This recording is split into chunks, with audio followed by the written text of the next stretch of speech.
तर मुलीच्या नेक म्हणजे जर तिने हँगिंग केली असती तर वेगळी मार्क असती. कारण मी पण पेशंट तसे पाहिलेत. पीएम रूम मध्ये गेलेलो आहे. इथं तिच्या छातीवर अनेक खुणा, डोक्याला मार, म्हणजे हानमारीत ती मेली गेली. ही मला माझी तरी त्याचा दावा आहे, पाहिलंय मी डोळ्याने. ते सुद्धा आम्हाला त्या तपास अधिकारी यादव मॅडम आहेत, ते म्हणतात नाही सर काही नाही ना, आम्ही पाहिलं तर त्याच्यावर मार्क आमच्या मिसेसने आम्ही पाहिलं किंवा मार्क दिसल्या. मग ह्या मार्क कुठून आल्या याचा कोणी तपास केलाय का? त्या मार्कावर आमचा एक संशय आहे.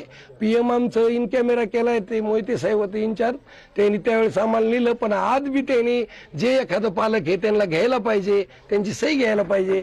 ते काय केलं, त्याच्यावर वॉच पाहिजे बाबा, रोजची रोज आम्ही दिलंय असं, अशी विनंती आहे. या सीसीटीव्ही फुटेजची जी मागणी केली तुम्ही, ती सीसीटीव्ही फुटेज कोणतं आहे आणि जे तुम्ही म्हणताय की हँगिंग केल्यानंतर खाली उतरण्याचा विषय किंवा एका व्यक्तीने तिथून आणण्याचा, नाही की तुम्हाला संशय काय काय आहे? संशय मला मुलगी माझी मारली, माझी मुलगी आत्महत्या करायला की नाही एवढी स्ट्रॉंग होती. तुम्हाला जर खात्री करायची असती तिने जिथं तिथं ड्युटी केली. त्यांच्या मैत्रिणीने सुद्धा जबाब दिलेला आहे. दोन त्यांना विचारा. आम्ही जर काही वेगळं बोलत असतो किंवा मायापोटी आम्ही जर काही खोटं बोलत असतो तर ते बी सत्यता करा. तिने आत्महत्या केलीच नाही असा आमचा ठाम निर्णय आहेच. केलीच नाही. तिला मारल्यावर आत्महत्या केली ती एक हँगिंग पाहिजे ना असं. आणि तुम्ही पाहता ना आत्महत्या, तुम्ही का आज एक केस पाहता का? सगळ्या महाराष्ट्रभर तुम्ही पाहता. त्याचे लॉक तोडतात, पोलीस येतात, नातेवाईक घेतात, मग पंचनामा होतो. तुम्ही नातेवाईक यायच्या आधी पंचनामा एवढी गडबड काय केली? आणि हँगिंग झालेला माणूस जिवंत राहू शकतो का सांगा? 5 मिनिटात जरी दरवाजा उघडेपर्यंत सुद्धा माणूस राहू शकणार नाही. आणि तुम्ही म्हणता धडधड होती, मी आत गेलो 32 म्हणून आलं कसं गेलं माणूस? तो वाचवायला गेला आणि एकटाच गेला का? मग दुसरे कोण होते? दुपारी बहिणीला फोन केला, भावाला फोन केला, ते का नाही सांगितलं? ते आलेले आम्हाला दुसऱ्यांनी सांगितलं आणि ते गायब का झाले? तुमचा गुन्हा नाही तर गायब का झाले याचं उत्तर सांगा. आता बोलताना तुम्ही मुख्यमंत्र्यांनी आणि ताईसाहेबांनी न्याय द्यावा असं म्हटलंय. या संदर्भात पंकजा मुंडे यांची जी काही चर्चा झाली का तुमची, त्यांनी काय तुम्हाला आश्वासन दिलंय किंवा काय? हा, ताईंचा दुसऱ्या दिवशी फोन आला. मला पण अपेक्षा आहे, ताई साहेबांकडे होते त्यामुळे ताईकडे पाहूनच मी मुलगी दिली माझी. ताईचे पियेत, नाहीतर ही डॉक्टर होती, हे मध्यस्थी माणसं जे आहेत ते म्हणले आहे आम्ही चौकशी केली, पण इंटरनल पर्सनल लाईफ आजच्या युगात हा जनतेला मी विनंती करतो की पर्सनल लाईफ आपण डोळ्यांनी पाहिल्याशिवाय किंवा चौकशी केल्याशिवाय देऊ नये. नुसतं चांगलं आहे म्हणून देऊ नये कोणी. आम्ही ते माहीतच नाही. 2021ला त्यांनी एका मुलीबरोबर, त्याचा मी रिपोर्ट बी शेअर केला, मुलीने पाठवून ठेवला होता. पण मला सांगितलं की बाबा कोणाला सांगू नका. आणि आपली सायन्स बीडच नाही, सगळ्या महाराष्ट्र हिंदू धर्मात मुलगी एकदा दिली म्हणजे गेली. त्यामुळे तिने आम्हाला दडपण दिलं की पप्पा माझा संसार उद्ध्वस्त होईल, तुम्ही सांगू नका. आनंद तो जो तिचा मालक होता आरोपी आता सध्याचा, त्यांनी सांगितलं की मी आत्महत्या करीन, तुला मारीन. मग त्या धाकामुळे आम्ही कोणाला सांगितलं नाही. आणि 2 महिन्यापूर्वी त्याला ते कागद मिळून आला. मग मला सांगा, मी जर एखादा गुन्हा केला तर माझ्या मिसेसला कळलं असतात तर कागद ठेवील का? म्हणजे याचा उद्देश तिला टॉर्चर बी करणं होता. पण ती एवढी स्ट्रॉंग होती, तेवढं वाचून तेवढं करून सुद्धा ती तिथंच राहिली म्हणली. असं आमच्याकडचे म्हणजे बोललेले आहेत फोनवर. आमचे CDR ते करा, आम्ही काय बोललो ते काय बोलले, पालकाचा घ्या, त्या मुलीचा काढा, काय तपासणी करता येईल तेवढी करा, पण आम्हाला न्याय द्या अशी विनंती मी ताई साहेबाला फोनवर केली. काय म्हणाले तुम्हाला? काय ताई म्हणल्या निष्पक्षपणे, माझा PA म्हणून मी त्याला वाचवण्याचा प्रयत्न करणार नाही, पण निष्पक्षपणे मी चौकशी करते. तुम्ही सावरा, मी तुम्हाला भेटायला येईल. आज येणार आहेत असं मला निरोप आलाय. जो तपास सुरू आहे त्या तपासावरती तुमचा समाधान आहे का? आणि तपास योग्य पद्धतीने चालू का? कुणी यामध्ये हस्तक्षेप करत असं वाटतं? नाही, हस्तक्षेप करतंय हे तर आम्ही सांगू शकत नाहीत.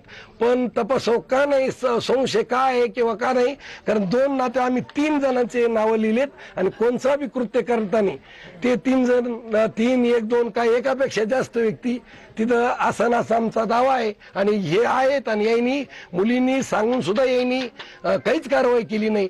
ठीक आहे, आमची मुलगी लय त्रास देत होती तर त्याने हात जोडून म्हणायचं, साहेब जरी तुम्ही हे केलं तर आमचं जमत नाही, हे लेकरू घेऊन जा, माझं लेकराचा जीव गेला नसतानाच.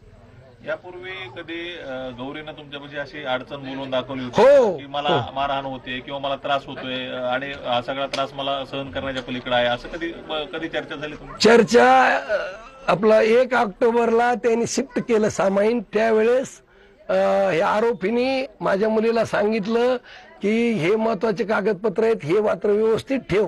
पण ते काही म्हणजे मला मी हे करीन थोड्या कारणावर म्हणून ती महत्वाचे म्हणल्यावर मला पत्नी म्हणून माहीत पाहिजे म्हणून तिने ते तपासले तर तिच्या हातात हे रिपोर्ट लागला कोणचा त्या मुलीबरोबर एका आंबेजोगाईच्या 2021ला सोनोग्राफी करून अबॉर्शन केले आणि त्याच्यावर आनंद गर्जे पती आनंद भगवान गर्जे पती असं नाव आहे तुम्ही ते मी पोलिसला दिलाय ते रिपोर्ट हे जपून ठेवा मग मी गौरीला मुलीला म्हणलं बाई हे एवढं जर होत असेल तर तुला टॉर्चर करणारच आहेत तू तिथं राहू नको ये आपण मिटिंग टाकू एवढ्याला बोलू म्हणले मला सोडायचं नाही त्यांनी मला धमकी दिली का मी तुला मारीन तू मरल तेव मरल आणि मग सगळं संपून जाईल त्यामुळं पप्पा एवढं हे झालंय तर मला राहू द्या इथं मला नका नेऊ किंवा मिटिंग टाकू नका आणि जर मिटिंग टाकून मला राहायचं तर ते एक अपराध्यासारखं होतं आणि सगळीकडे चर्चा होती नातेवाईक भाऊ किंवा असं आहे मग असं आहे तर ती एक विनंती आहे की तेव्हा आम्हाला माहीत झाल्यावर आम्ही जरा